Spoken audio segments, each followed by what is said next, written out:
आऊज़ुबिल्लाहि मिनश्शैतानिर्रजीम बिस्मिल्लाहिर्रहमानिर्रहीम। Dear students, अस्सलामु अलैकुम वरहमतुल्लाह। 10th के मैथमेटिक्स में एक्सरसाइज 7.4 है और एक्सरसाइज 7.4 के लिए आज मैं फार्मूले जो हैं वो ड्राइव करके दूंगा और फिर उन्हीं की मदद से हम इस एक्सरसाइज को सॉल्व करेंगे। तो देखें, एक्सरसाइज को सॉल्व करने से पहले जो फार्मूले बनाने हैं वो कुछ इस तरह से हैं। देखिए, मैंने आपके सामने एक कोऑर्डिनेट प्लेन ड्रॉ की है। उसमें ऑफ कोर्स एक एक्स एक्सिस है और एक वाई एक्सिस है। अगर इस कोऑर्डिनेट प्लेन के अंदर मैं कोई पॉइंट सपोज करूं, let's suppose this is point P, तो ये याद रखिएगा इसकी ये लंबाई वाई कहलाती है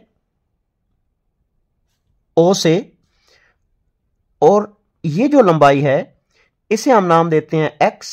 इस वजह से इस पॉइंट को नाम बनता है x, y।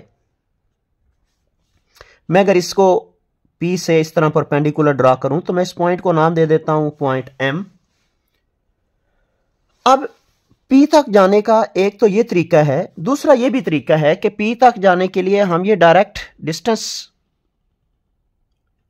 यूज करें और इसे हम कहते हैं R फॉर रेडियल वेक्टर। और तब हमें रोटेशन की भी जरूरत होती है जिसे हम एंगल कहते हैं, एंगल थीटा।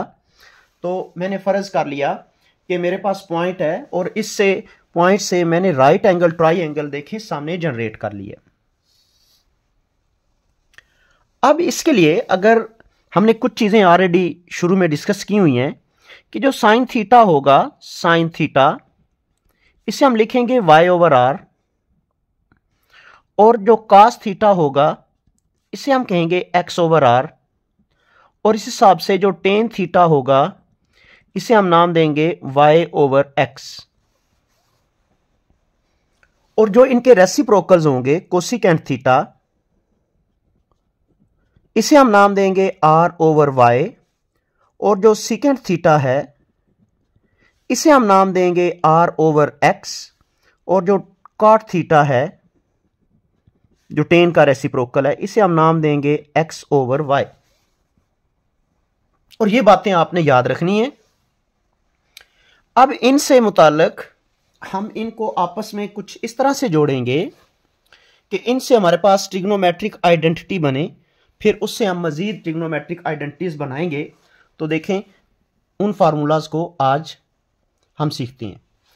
सबसे पहली बात ये कि अगर मैं इस पैथागोरस थ्योरम में जाऊं, इस ट्राइंगल में जाऊं, तो पैथागोरस थ्योरम ये बनता है r square is equal to x square plus y square. r square is equal to x square plus y square. और ये क्या है? ये हम आए हैं इस ट्राइंगल में और इसे हम बोलते हैं पैथागोरस थ्योरम।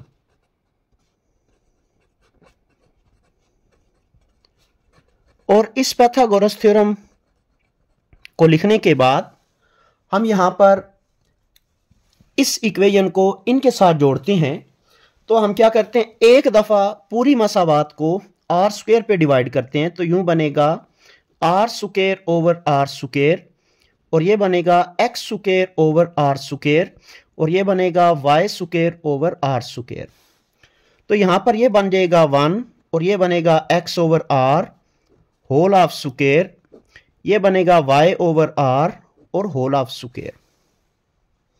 अब आप यहां से देखें तो हमने कहा हुआ है कि x ओवर r को हम लिखेंगे cos थीटा, तो ये बन जाएगा cos स्क्वायर थीटा, और y ओवर r को हमने कहा है जी sin थीटा, तो ये बन जाएगा sin स्क्वायर ऑफ थीटा। तो यहां पर सबसे पहले मेन जो फार्मूला बनता है वो ये है, इसे हम बोलते हैं फंडामेंटल ट्रिग्नोमेट्रिक आइडेंटिटी। यहां से हमारे पास दो फार्मूले बन जाते हैं।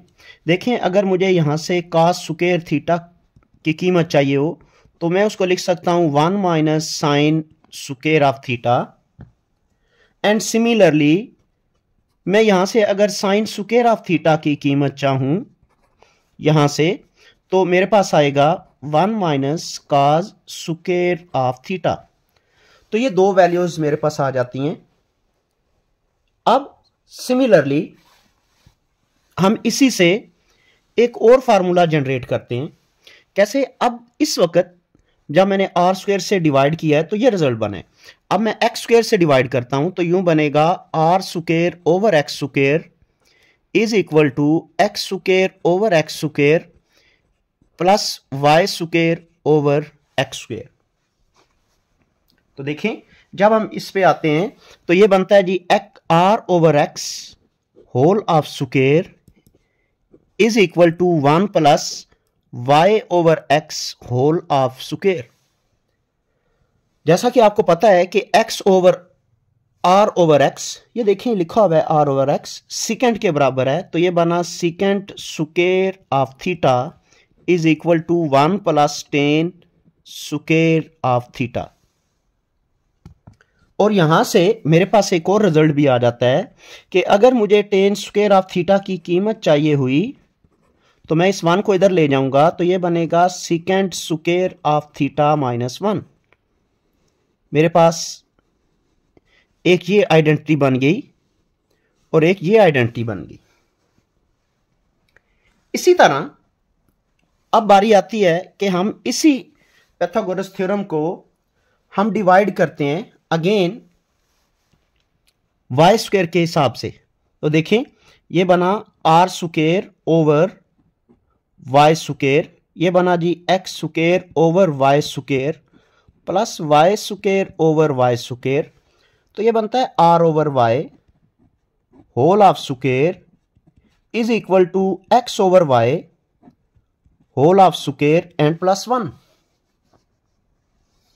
देखें अब मुझे दोबारा से इन्हीं वैल्यूज को फाइंड आउट करना है। देखें आर ओवर वाई किसके इक्वल है? ये लिखा हुआ है R over Y. R over Y होता है cosecant square of theta is equal to X over Y. X over Y देखें ये लिखा हुआ है जी cot square of theta and plus 1। तो इस हिसाब से मेरे पास देखें जो आइडेंटिटीज बन रही हैं वो कुछ इस तरह से बन रही हैं कि एक फार्मूला तो बन रहा है जी cot square of theta is equal to cosecant square theta minus 1,